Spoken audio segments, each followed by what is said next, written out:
The music was loud, the champagne flowed, and laughter echoed through the ballroom. It was everything she had wanted.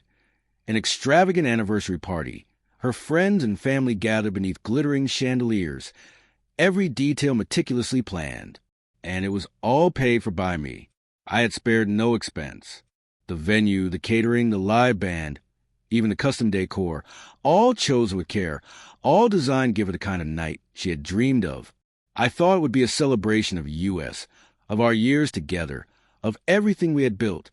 I thought I would stand beside her as the proud husband, watching her smile and knowing I had made it possible. But that night, the party I paid for became the stage for my humiliation. It happened in an instant. The band paused, the lights shifted, and she walked toward the center of the room. Guests cheered, expecting a toast, a heartfelt speech, a declaration of love.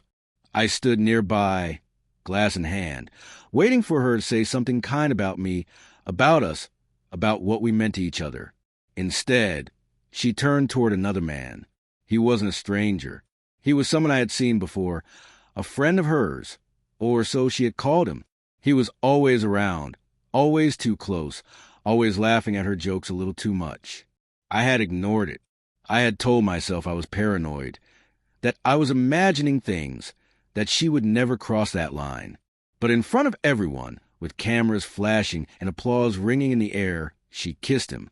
Not a polite peck. Not something that could be brushed off as a joke. It was real, intentional, and long enough to silence the room. My stomach dropped. My hand tightened around the glass. My heart pounded in my chest as whispers rippled through the crowd. I felt eyes on me, pitying, amused, shocked. And then, as if that weren't enough, she turned to me. She was smiling, laughing, holding something in her hand. A T-shirt. It was branded, custom-made, the kind you don't just pick up in a store. She unfolded it dramatically, showing everyone the bold letters stretched across the front. The disappointment. Her friends burst into laughter, some doubling over, others clapping as though it were the punchline to the world's funniest joke. She tossed it at me, as if the humiliation weren't complete until I physically held it.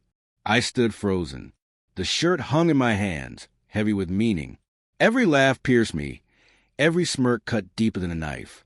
I searched her face for remorse, for shame, for any sign that she realized what she had done.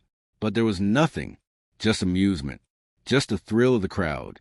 In that moment, something inside me broke. I didn't shout. I didn't throw the shirt back. I didn't beg or plead or demand an explanation. I simply placed the glass down on the nearest table, folded the shirt in half, and walked toward the door.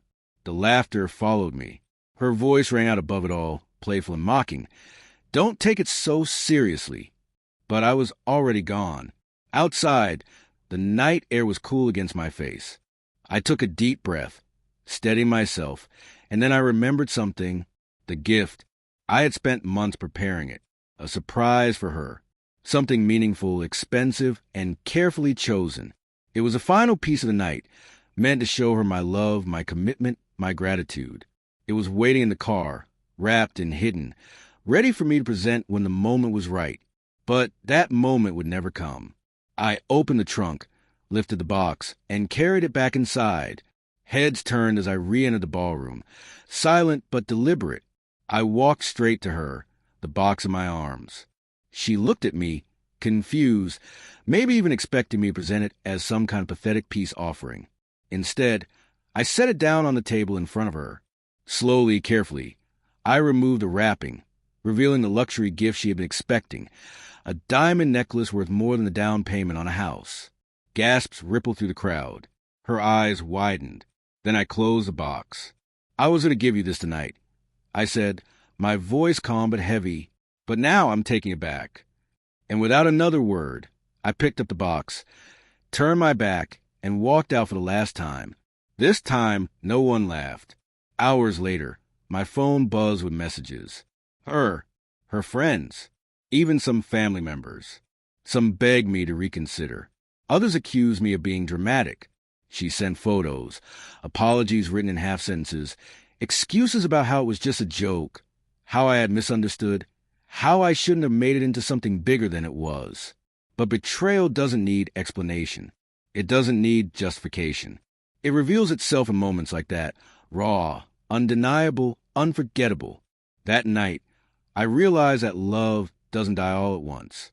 It erodes slowly, chipped away by small cruelties, silent betrayals, until one day, all it takes is a kiss, a t-shirt, and a laugh to bring it crashing down. I had paid for the party, but the cost of the truth, that was hers to bear, because some things you can't buy back. Not respect, not loyalty, not dignity, and certainly not me.